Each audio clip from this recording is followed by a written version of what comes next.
magaalada Murcanyo waa magaalo xeebeed ka tirsan deegaanka Caluula oo magaalada Boosaaso qiyaastii u jirta 79 mayl dhinaca badda.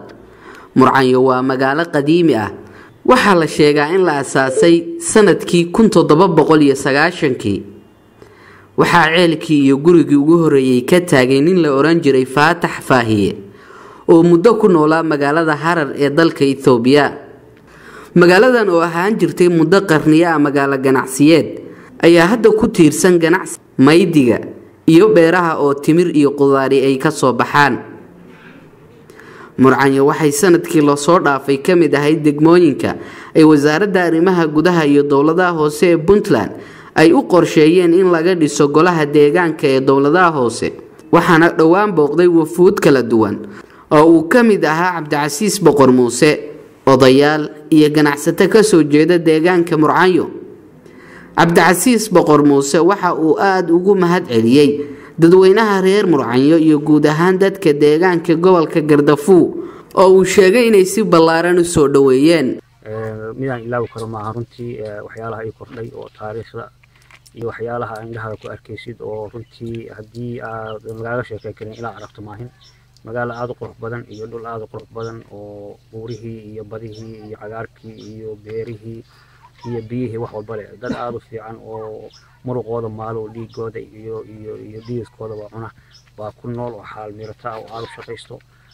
taasuna waxay u baahan tahay dadkiina waliba dibadda jira aan aad ugu bogaadinayo dhulkaan inaad soo booqataan timaadaan. hadal badan uma baahna, waxay u baahan tahay maalgelin, waxay u baahan tahay caawinaad dadkaan la caawino dhinaca iskuulka, waxbarashada iyo caafimaadkii, beerahan oo la sii horumariyo, ceelasho oo la badiyo. runtiina ma ilaawi doono maaragtay sida lagu soo dhaweeyay magaaladan Murcanyo. xaaba waa tagay sidoo kale iyo Geesaley.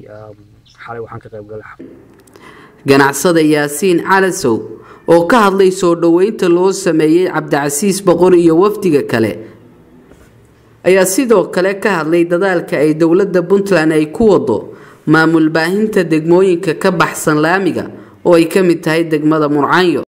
bismillaahi raxmaani raxiim.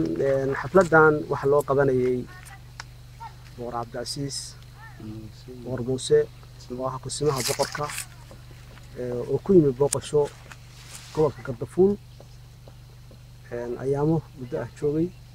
insha Allah taala haddana hawshiisi ama bixiisi lagu jiro inaan galabta ku sugoontino halkan beeratan oo ku taala Tiyeega oo leeyahay Maxamed Axmed Cali Boos. sida ogtahay meeshaan waxa way meel taariikhi ah Murcanyo, wana deegaanka uu boqorku ka soo jeeday awoogiis iyo dadkiisii iyo ehelkiisii dhulkiisii uu soo booqday Cabdicasiis.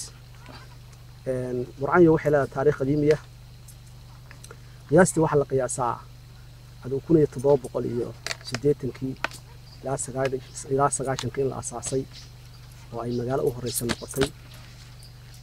waxaana asaaskii ugu horeeyay ka sameeyay Faatax Faahiye oo ahaa nin ergey ah oo dhulkan u xilsaaray Boqor Maxamuud Xawaadane. aan la soconno intay 1818 ku geeriyooday magaalada Xaabo. meeshaan waxa la yiraahdaa Tiyeega. waxa uu weeye 1819 ayaa ceelka u horeeyay laga qoday.